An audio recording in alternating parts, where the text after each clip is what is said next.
नमस्कार। अब आज मिति 2082 साल आश्विन महिनाको आज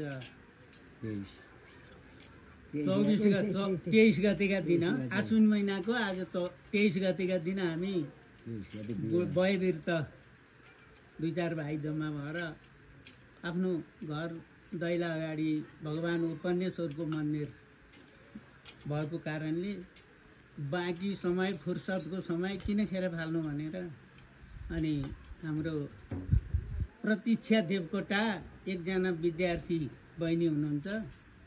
उहाँले पनि बुवाहरू बुढापाका बुवाहरू बसिएदेखि म उहाँहरूको एउटा रेकर्ड बनाउँछु भन्ने विचार भएर अनि हामी यहाँ यसो कार्यक्रम गर्न भनेर आएका छौँ। हाम्रा आदरणीय बुबा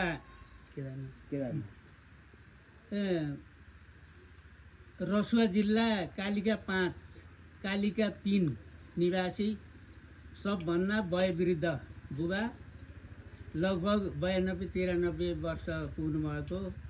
उहाँलाई पनि अगाडि राखेर हामीले हरिकीर्तन गाउन पाउँदाखेरि हामीलाई गौरव भइरहेछ। त्यसपछि हाम्रा आदरणीय दोस्रा वृद्ध वयोवृद्धमा एकजना खडानन्द भट्टराईज्यू हुनुहुन्छ, यही कालिका 5 निवासी, र होमप्रसाद देवकोटा भाइ, दिवाकर देवकोटा भाइ, भवानी शङ्कर देवकोटा भाइ, हामी यही कालिका 5 को। अनि रामकृष्ण पौडेल भाइ, हामी यति एकैछिन भगवान् उपन्नेश्वरको अनुष्ठान गर्नका निमित्त हामी भेला भएर बसेका छौँ। अब म आफ्नो परिचय चाहिँ एउटा कविता जस्तो बुढोपाको मान्छे जे जस्तो आउँछ त्यस्तै यो कविताको भनेर चाहिँ आफ्नो परिचय दिन लागेको छु। रसुवा जिल्ला कालिका 5 जिबजिबे हो गाउँ। रसुवा जिल्ला कालिका 5 जिबजिबे हो गाउँ। थरा हाम्रो देवकोटा पुष्पराज हो नाम।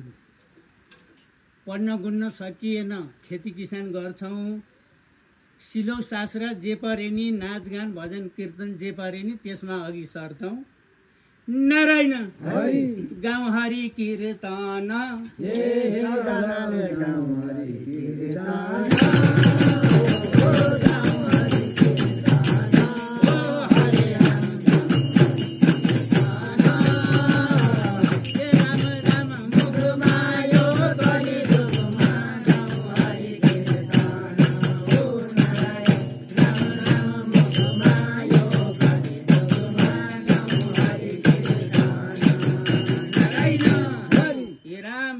कलियुगको छोटो आयु कति भाप्नु छ र पृथ्वीको रणस्थलमा। 2 दिनको समय लिएर आएका थियौँ, वृद्ध अवस्था भइसक्यो। आज उपन्नेश्वर भगवान् उमा महेश्वरलाई नारायण गर्छौँ नमस्कार।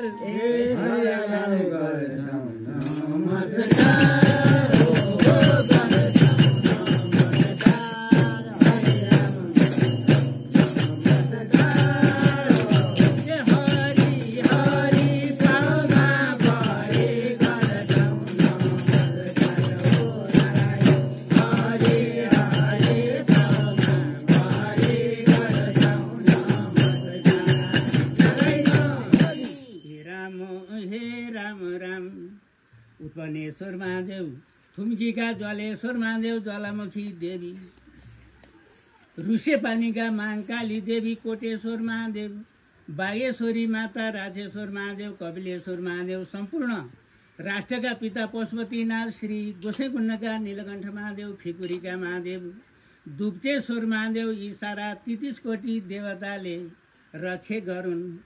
हे राम राम नारायण शान्तिको कामना, शान्तिको कामना।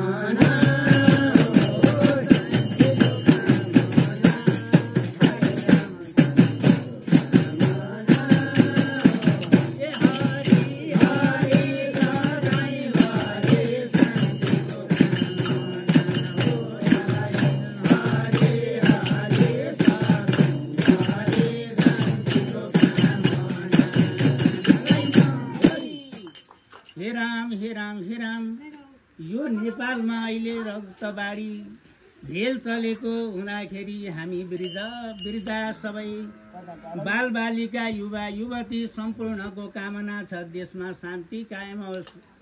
हे भगवान, हे 33 कोटी देवता, पूर्व पश्चिम उत्तर दक्षिण ईशाना अहिले बाहिर नभइत्रे आकाश पाताल यति भित्रका सम्पूर्ण विश्व ब्रह्माण्डका भगवान 33 कोटी देवताले यो पुण्यभूमि नेपाल मातृभूमि नेपालमा शान्तिको वातावरण फैलियोस् भन्दै नारायण गर्छौं आरती।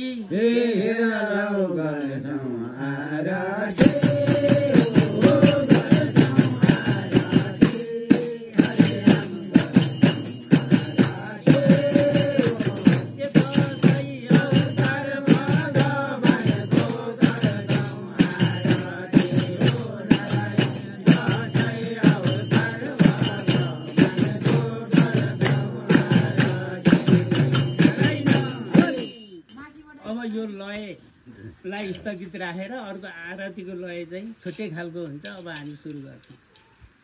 हे राम पहिलामा राते पोष पागे माला पहिलामा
पालय दिशा बोधरा हे भक्त सुरारण पहुँचय पारौँ दोजा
बजाउँला शङ्ख घण्ट चढाउँ बेला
तिम्रो कोठी कौशल देवी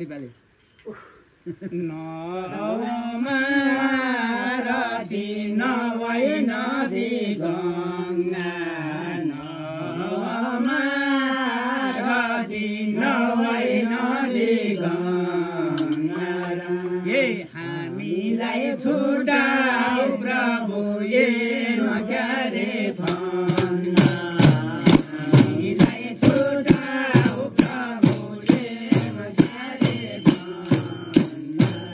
ओ आरती की जय राजा राम चन्द्र जय हरि हरि आरती की जय राजा राम चन्द्र जय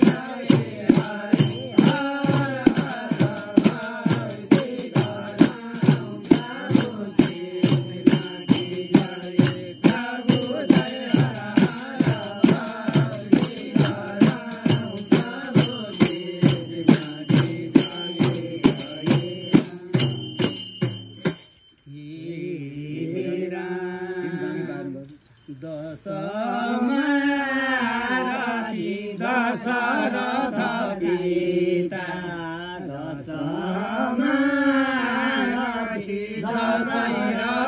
पिता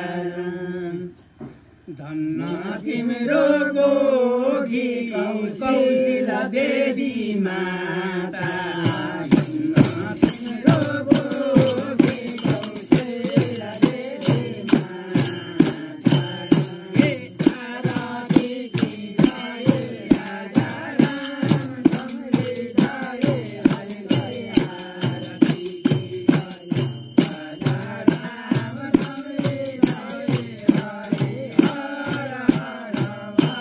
भक्ति गरौँ प्रभु कृष्ण की जय प्रभु जय हर हर भक्ति गरौँ प्रभु कृष्ण की जय